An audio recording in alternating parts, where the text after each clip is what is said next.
Hello everyone, welcome to the Zorawar classes. बहुत बहुत स्वागत है आपका जोरावर क्लासेस में।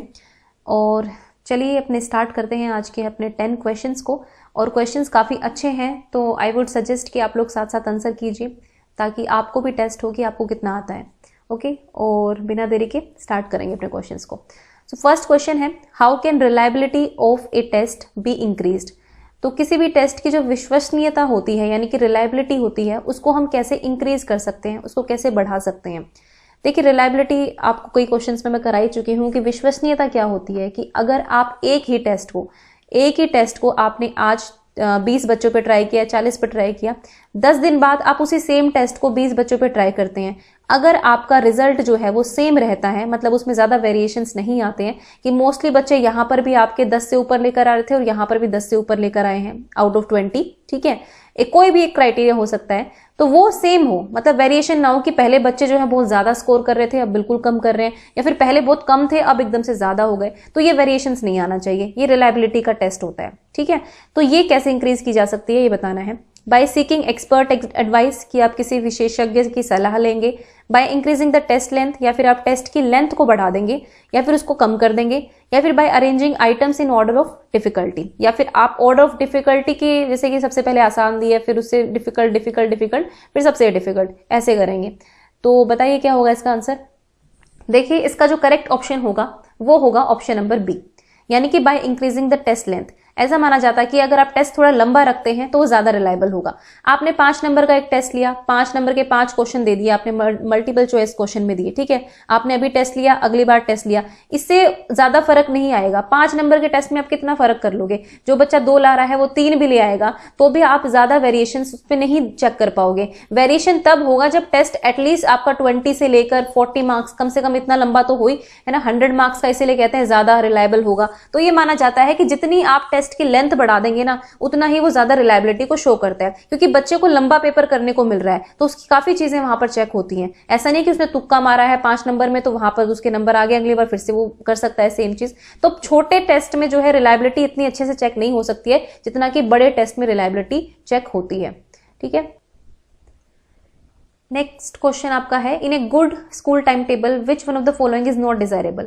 तो अगर आप एक अच्छा स्कूल टाइम टेबल बनाना चाहते हैं तो क्या वांछनीय नहीं है, ये पूछा है इसमें, ठीक है। वांछनीय नहीं का मतलब डिजायरेबल नहीं है, आप कर भी सकते हैं आप नहीं भी कर सकते हैं, वो वाली चीजें हो गई है यहाँ पर। तो बताइए यहाँ पर क्या आंसर होना चाहिए। चलिए ऑप्शन को देख लेते हैं एक बार। Assignment of subject as per qualification of the teacher, कि आप जो है सब्जेक्ट को इस तरह से असाइन करेंगे कि जो टीचर की क्वालिफिकेशन है, ठीक है, टीचर्स की क्वालिफिकेशन मैटर करेंगी। तो देखो, जब हम टाइम टेबल बनाते हैं तो ऑब्वियसली अगर आप एमए मैथ्स में हैं, आप एमए अगर हिस्ट्री में है, ज्योग्राफी में है, तो आपको वही पढ़ाने को मिलेगा। तो कहीं ना कहीं क्वालिफिकेशन ऑफ टीचर्स मैटर करती है। अगर आप सब्जेक्ट को असाइन कर रहे हैं किसी टीचर को, अगर कोई टीचर पोल साइंस पढ़ा रहा है दैट मीन्स कि उसके पास कुछ तो क्वालिफिकेशन होनी चाहिए ना कि वो पोल साइंस पढ़ा रहा है। प्रिंसिपल ऐसे किसी को उठाकर कोई भी सब्जेक्ट नहीं दे सकती है, क्वालिफिकेशंस देखी जाती हैं। तो ये ठीक है बिल्कुल। उसके बाद है fix provision of time and place for activities. तो फिक्स प्रोविजन होता है टाइम का भी और प्लेस का, कि भाई ठीक है आपका 6 पीरियड गेम्स का है, इसमें आपको यहाँ जाना है, ये लैब का है तो यहाँ जाना है, लाइब्रेरी का है तो लाइब्रेरी में जाना है, तो ये चीजें फिक्स होती हैं। वो फ्लेक्सिबिलिटी अलग है। एक बार देखिए स्टार्टिंग में जब टाइम टेबल बन जाता है तो ऑलमोस्ट पूरे साल वही फॉलो होता है, वो अलग चीज है कि एक्स्ट्रा क्लास लग रही है, वो सारी चीजें, मतलब क्लास टाइम टेबल जो है वो ऑलमोस्ट फिक्स हो जाते हैं स्टार्टिंग के ईयर में, मतलब स्टार्टिंग के मंथ में। जैसे अप्रैल से स्टार्ट होता है स्कूल तो अप्रैल में टाइम टेबल दे दिया जाता है नई क्लास के लिए। अपॉर्चुनिटीज फॉर इक्विपमेंट यूटिलाइजेशन, या फिर provision for both longer and shorter period. तो इन दोनों में से आपको बताना है आंसर क्या होगा, क्योंकि पहले दो तो मैं आपको एक्सप्लेन कर चुकी हूं। देखिए यहाँ पर है इक्विपमेंट की, जो भी आपके स्कूल में इक्विपमेंट है उनकी यूटिलाइजेशन की आप अपॉर्चुनिटी दे रहे हो। अब ये ना इतना डिजायरेबल नहीं है अकॉर्डिंग टू मी, ये सी ऑप्शन इसका करेक्ट ऑप्शन होगा। लॉन्गर और शॉर्टर पीरियड हो सकते हैं, जैसे अगर आपका एक्सपेरिमेंट है, साइंस का एक्सपेरिमेंट है, तो वहां पर 2 या 3 पीरियड लगातार दिए जाते हैं, और 2 पीरियड मेरे ख्याल से दिए जाते हैं 11th 12th में भी। उसके बाद अगर होम साइंस आप पढ़ रहे हैं तो भी होता है। कई बार होता है गेम्स या लाइब्रेरी का पीरियड भी ऐसा होता है कि 2 ब्लॉक पीरियड्स दिए जाते हैं। किसी सब्जेक्ट के भी 2 पीरियड दिए जा सकते हैं, तो कभी किसी दिन आपका छोटा पीरियड हो सकता है, किसी दिन आपका बड़ा भी हो सकता है, जैसे कि 2 क्लास दे दी आ जाए कि इंग्लिश को ही, इस तरह से भी ब्लॉक पीरियड्स होते हैं। लेकिन जो इक्विपमेंट यूटिलाइजेशन का है ये इतना डिजायरेबल नहीं है कि हाँ भाई ठीक है कोई इक्विपमेंट किस तरह से यूटिलाइज करना है, जैसे साइंस की चीजें हो गया जो भी हो गया, तो उसके लिए भी प्रॉपर यूटिलाइजेशन नहीं, वो सब्जेक्ट के अकॉर्डिंग अपने आप हो जाता है। तो ये कह सकते हैं वो डिजायरेबल इतना नहीं है। तो option number C is the correct option. Next है minimum level of learning were identified to. तो देखो MLL जो 1991 में आए थे, तो ये मिनिमम लेवल ऑफ लर्निंग, इसकी फुल फॉर्म भी पूछी जाती है, DSSV में आई है कई बार। तो ये किस लिए आए थे, ठीक है, कि मिनिमम लेवल ऑफ लर्निंग। ठीक है भाई, आपको बच्चे को जो है लर्निंग करानी है, लेकिन उसका एक मिनिमम लेवल होना चाहिए ना। अगर फर्स्ट का बच्चा है तो फर्स्ट के बच्चे के कुछ लेवल्स होंगे, कुछ कॉम्पिटेंसीज होगी। ऐसा तो है नहीं कि बच्चा जो है यहाँ पे काउंटिंग भी नहीं सीख सकता। आपको एटलीस्ट 1 to 10 काउंटिंग उसको सिखानी ही सिखानी है फर्स्ट क्लास में। ये मिनिमम लेवल ऑफ लर्निंग हम कह सकते हैं इसको। अगर हर बच्चे को ये नहीं आ रहा है, दैट मीन्स कि यू आर लैकिंग समवेयर, है ना। तो ये वाली चीजें हैं। तो इसका मेन एम क्या था? Combine quality with equity, help every children pass the class, make aware the parents about children's learning levels, reduce the workload। ये भी गलत, ये भी गलत, आपको देखने से लग रहे होंगे। अब हर बच्चे को क्लास पास करनी है, ये नहीं है मिनिमम लेवल ऑफ लर्निंग। इसका मतलब ये है कि अगर पहली क्लास का बच्चा है, उसके नंबरों पर बात नहीं है भाई, उसको कम से कम पढ़ना आ जाए, उसको मतलब छोटे छोटे वर्ड्स पढ़ सके, काउंट एटलीस्ट 1 से 10 तक के नंबरों को पहचान पाए, वो काउंट कर पाए चीजों को। ये मिनिमम लेवल्स होते हैं लर्निंग के। अगर मैथ्स में वो इतना भी नहीं कर पा रहा है, दैट मीन्स कि हमने पूरे साल में उसको कुछ सिखाया ही नहीं। तो यहां पर ये भी नहीं होगा। इसका करेक्ट ऑप्शन होगा ऑप्शन नंबर ए, क्वालिटी के साथ, इक्विटी के साथ आपको क्वालिटी लेकर आनी है। इक्विटी का मतलब क्या है कि कुछ बच्चे जो होते हैं, हो सकता है कमजोर हैं, आपकी क्लास में कुछ बच्चे होते हैं कि वो कमजोर होते हैं, तो वो थोड़ा सा पीछे रह जाते हैं उन बच्चों से जो उनसे आगे रहते हैं। ठीक है, ये बच्चे का इंडिविजुअल डिफरेंस है। लेकिन आपको क्या करना है, आपने जो MLL सेट किया है ना, वो सबके लिए बराबर हो चुका है। सारे बच्चे एटलीस्ट वहां तक तो पहुंचे ना। अगर ये बच्चा यहां से दीवार से, वो वाली बात है ना, इसकी फिगर मुझे बहुत अच्छी लगती है गूगल पर, कि 3-4 बच्चे खड़े होते हैं, फिर ये बाउंड्री है, और ये जो लंबा बच्चा होता है ये तो उस बाउंड्री के उधर देख पा रहा है, ये छोटे बच्चे हैं ये नहीं देख पा रहे हैं, तो आपने इनको चेयर दे दी और इनको भी इसके लेवल तक ले आए, है ना। तो ये MLL का एक टारगेट है कि इक्विटी भी लेकर आनी है, इक्विटी का कंसेप्ट है, और एक क्वालिटी भी लेकर आनी है आपको। तो option number A is the correct option. Next है, which of the following statement regarding memory level of teaching is incorrect. देखो, हमारे लेवल्स ऑफ टीचिंग होते हैं कुछ। पहला होता है आपका मेमोरी लेवल, दूसरा होता है अंडरस्टैंडिंग, ठीक है, और तीसरा होता है आपका रिफ्लेक्टिव होता है, आई थिंक रिफ्लेक्टिव लेवल होता है। ठीक है, तो बात ये है कि तीनों लेवल्स होते हैं, तो ये बताना है कि मेमोरी लेवल ऑफ टीचिंग के बारे में कौन सा इनकरेक्ट है। नाम से आपको समझ में आ रहा होगा, मेमोरी मतलब जब आप कुछ याद करते हैं, तो memory is the initial stage of teaching. बिल्कुल इनिशियल स्टेज है। सबसे पहले बच्चा जो है मेमोरी की कोशिश करता है, कुछ भी देखेगा तो उसको याद करने की कोशिश करता है। बेसिकली यही हमारी स्ट्रैटेजी होती है। It depends on the prevailing social economic conditions, तो ये बिल्कुल गलत है। ऐसा नहीं है कि आपकी जो सोशल इकोनॉमिक कंडीशन होगी उसके अकॉर्डिंग ही आपका मेमोरी लेवल ऑफ टीचिंग होगा, ऐसा नहीं होता है। हैबिट ऑफ रोट मेमोराइजेशन आता है यहाँ पर फैक्ट्स, क्योंकि मेमोरी मतलब याद कर रहे हो तो कहीं ना कहीं रोट मेमोराइजेशन होती है। Enables the learner to retain and also produce the learned material whenever required, है ना। तो जब भी आपने कुछ याद किया है, आपको वो रिप्रोड्यूस करना पड़ता है वापस अपने एग्जाम पेपर पर, या फिर ओरल टेस्ट है तो वहां पर जो भी आप याद करोगे उसको सुनाओ। जैसे हम पोएम याद करते हैं उनको सुना देते हैं, वो एक मेमोरी लेवल पे आ जाती है। तो ये भी होता है। तो ऑप्शन नंबर बी यहाँ पर होगा इसका करेक्ट ऑप्शन। अगर आपको ये नहीं पता था तो भी क्वेश्चन आसान था, इसको आराम से किया जा सकता है। उसके बाद नेक्स्ट है, which of the following statement regarding understanding level of teaching is incorrect. अब ये ULT आ गया आपका यहाँ पर, तो इसके बारे में बताना है।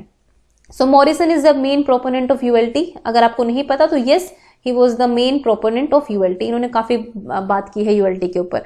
It is memory plus insight as it goes beyond just the memorizing of facts, it focuses on mastery of the subject. So ये भी ठीक है, क्योंकि अंडरस्टैंडिंग मेमोरी से एक लेवल ऊपर चला जाता है। आपने मेमोराइज कर लिया, ठीक है, वर्ड टू वर्ड आपने मेमोराइज कर लिया, लेकिन क्या उसको समझ पाए हो, तो वो इनसाइट है आपकी। अगर आप समझ पाए, अंदर तक आपके दिमाग में वो चीज गई, दैट मीन्स कि मेमोरी के साथ आपकी इनसाइट आ गई और इस पे मास्टरी हो जाती है। अगर आपको कंसेप्ट समझ में आ जाता है, एक तो ठीक है आपने मोशन की डेफिनेशन लर्न कर ली, लेकिन डेफिनेशन का मीनिंग क्या था एक्चुअल में, वो अगर आपने समझ लिया, दैट मीन्स कि you have understood the concept. तो इसका मतलब ये है कि इसका जो ये होगा, मास्टरी भी हो जाती है इसमें, एक तरह से हम कह सकते हैं फैक्ट्स के सब्जेक्ट्स की। Cultural materialism is also primary determining factor of, ये इसका ऑप्शन नहीं होगा, तो option number C is incorrect यहाँ पे। तो ऑप्शन नंबर सी इस क्वेश्चन का आंसर आपका होगा। और लास्ट है कि it provides more and more opportunities for the students to develop the intellectual behaviour. तो अंडरस्टैंडिंग लेवल पे ऑब्वियसली इंटेलेक्चुअल बिहेवियर को डेवलप करने का यहाँ पर अपॉर्चुनिटी मिलती है। तो कल्चरल मटेरियलिज्म जो है, सांस्कृतिक भौतिकवाद, ये ULT का एक प्राथमिक निर्धारक, प्राइमरी डिटरमिनिंग फैक्टर यहाँ पर नहीं होगा। सो यहां पर आपका option number C is the correct option. Next देखते हैं, which of the following is not one of the advantage of lecture method. तो लेक्चर मेथड की इनमें से कौन सी एडवांटेज नहीं है, ये आपको बतानी है। नहीं है एडवांटेज, ठीक है। It is economical as it can cover large audience in less time, तो ये तो बिल्कुल एडवांटेज है। इकोनॉमिकल तो है, यहाँ पर आपको ज्यादा कोई खर्चा नहीं करना, ना किसी इक्विपमेंट पे ना किसी और चीज पे। टीचर आपने हायर किए हुए हैं, उन्हीं के साथ आपको लेक्चर दिलवा सकते हैं यहाँ पर आराम से। Promote social cohesion among peoples, विद्यार्थियों के बीच सामाजिक सामंजस्य को बढ़ावा देता है। Useful for stimulating further learning, तो ये ठीक है, बिल्कुल आगे सीखने को प्रोत्साहित कर सकता है। जब हमें शुरुआत में थोड़ा लेक्चर मिल जाता है अच्छी चीजों का, तो फिर हम और स्टिमुलेट हो सकते हैं लर्निंग के लिए। फ्लेक्सिबिलिटी होती है, lecture according to the time और इक्विपमेंट के हिसाब से दिया जा सकता है, बिल्कुल ठीक है। ये ऑप्शन नंबर बी यहाँ पर ठीक नहीं होगा, क्योंकि यहाँ पे बेसिकली जो बच्चे होते हैं वो पैसिव होते हैं यहाँ पर, है ना। एक्टिवली लिसन तो कर रहे होते हैं बट वैसे पैसिव होते हैं, वो सुन ही तो रहे होते हैं किसी को, तो सामाजिक सामंजस्य का बढ़ने का कोई यहाँ पर चांस नहीं होता है। जब आप ग्रुप एक्टिविटी करते हैं तो ये ज्यादा चांसेस होते हैं, तो ऑप्शन नंबर बी यहाँ पे ठीक आंसर होगा इसका। नेक्स्ट देखते हैं, role of teacher in front line curriculum happens to be. तो देखो फ्रंट लाइन करिकुलम क्या होता है, इसका मतलब बेसिकली यही है कि जब आपका जो करिकुलम है, जो भी आपकी प्रेजेंट डिमांड्स हैं उसके अकॉर्डिंग वो अडेप्ट कर पाए, कि जो भी प्रेजेंट डिमांड्स हैं सोसाइटी की या हमारी कंट्री की या देश की जो भी होती है ना, उनके अकॉर्डिंग आप करिकुलम में भी अडेप्टेशंस कर पाए। तो फ्रंट लाइन करिकुलम होता है कि करिकुलम आपकी एग्जिस्टिंग डिमांड्स के साथ चल पाए, है ना। अभी सोसाइटी चेंज हो रही है तो करिकुलम को भी चेंज होना चाहिए, तो ये करिकुलम इस तरह का कुछ होता है। तो इसमें जो टीचर का रोल है वो क्या होगा, एकेडमिक लीडर है, पेस सेटर है, न्यूट्रल पर्सन है या फिर को लर्नर है। तो देखो पेस सेटर और न्यूट्रल तो होगा नहीं। न्यूट्रल का मतलब है कि आपका कोई ओपिनियन ही नहीं है। अगर टीचर ओपिनियन नहीं देगा तो कौन ओपिनियन देगा। करिकुलम डिजाइनिंग में स्पेशलिस्ट टीचर्स भी को भी हायर किया ही जाता है, ऐसी बात नहीं है कि उनका कोई भी रोल नहीं होता है। करिकुलम डिजाइनिंग में पूरी कमिटीज बैठती हैं जिनमें टीचर्स भी होते हैं, तो वो तो होंगे ही। तो पेस सेटर कुछ नहीं है कि यहाँ पे पेस सेटर तो कुछ है ऐसा वाली बात नहीं है। को लर्नर या फिर एकेडमिक लीडर, तो यहाँ पर ऑप्शन नंबर ए सही होना चाहिए कि एक शैक्षणिक नेता होता है एक तरह से। एकेडमिक लीडर होता है क्योंकि उसको पता होता है कि एकेडमिकली अगर बच्चे की क्या नीड्स हैं, क्या जरूरतें हैं, किस तरह से चीजें ढलनी चाहिए, तो पता होता है। सोसाइटी का तो ठीक है, आप कुछ और लोगों को बुलाकर देख सकते हो कि ये चीजें डिमांड में है, ये ऐसे हैं, लेकिन आपको एकेडमिकली जो है टीचर ज्यादा परफेक्टली बता सकता है, तो वो यहाँ पर एकेडमिक लीडर का रोल प्ले कर सकता है फ्रंटलाइन करिकुलम को तैयार करने में। नेक्स्ट है, what is the main reason for programs like Sarva Shiksha Abhiyan not being able to yield desirable education outcomes. तो देखो एसएससी स्टार्ट हुआ था बहुत ही जोरों शोरों के साथ, 6 to 14 ईयर्स के बच्चों की एलिमेंट्री एजुकेशन कंप्लीट की उससे एक तरह से, लेकिन एसएससी जो है इसमें बहुत सारी कमियां रही, बहुत सारे लूप होल्स हुए, टाइम पर कुछ रिपोर्ट्स आई कि सक्सेसफुल नहीं हुआ पूरी तरह से। तो क्या इसके मेन फैक्टर्स थे वो आपको बताना है। तो teachers are in short supply, supervision is weak, quality dimension पर काम नहीं किया गया ज्यादा, या फिर children come from improvised backgrounds. देखो इम्पोवरिश्ड बैकग्राउंड यानी कि कमजोर पृष्ठभूमि से आते हैं, तो ये तो कोई रीजन होगा नहीं। ये भी रीजन नहीं है, ये भी रीजन नहीं है। Option number B is the correct option.